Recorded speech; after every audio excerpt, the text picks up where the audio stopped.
அனைத்தையும் ஆளுங்கள். ஏதேன் தோட்டத்தை பண்படுத்தவும் பாதுகாக்கவும் ஆண்டவராகிய கடவுள்தான் படைத்த முதல் குடும்பத்திற்கு கட்டளையிட்டார் என்பது ஆதியாகமம் ஆசிரியாரின் பதிவு. ஆதியாகமம் 1ஆம் அதிகாரம் 28வது வசனம், 2ஆம் அதிகாரம் 15வது வசனம்.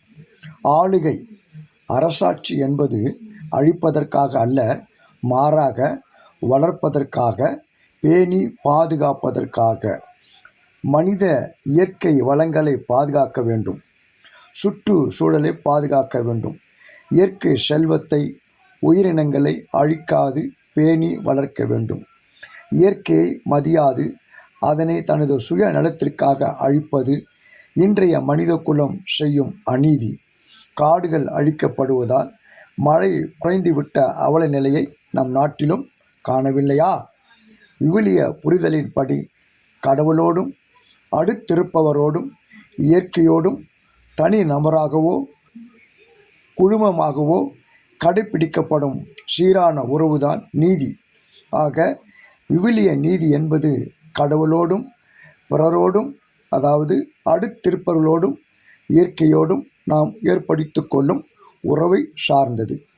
ஆக மனித இனத்திற்கு மட்டுமல்லாமல் இயற்கைக்கும், விலங்குகள் பறவைகளுக்கும், மரம் செடி கொடிகளுக்கும், புல் பூண்டுகளுக்கும் நாம் நீதி செலுத்த வேண்டும்.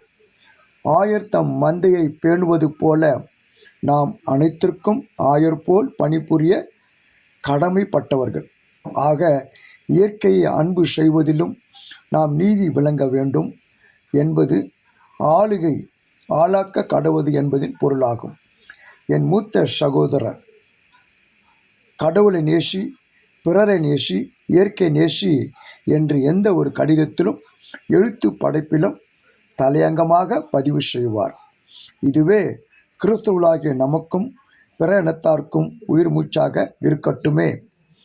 இறை அன்பு, பிறர் அன்பு, அடுத்திருப்பவர் மீதான அன்பு, இயற்கை மீதான அன்பு, இவைகளை வலியுறுத்தி உள்ள பழைய ஏற்பாட்டு கட்டளைகளையும் மற்றும் புதிய ஏற்பாட்டின் புதிய கட்டளையை, புது பார்வையையும் புதிய பண்பையும் நமது கிறிஸ்துவ சமூகத்தில் உச்சகட்டமாக கடைப்பிடிப்போமா? சிந்திப்போம், செயல்படுவோம். கடவுள் உங்களை ஆசீர்வதிப்பாராக.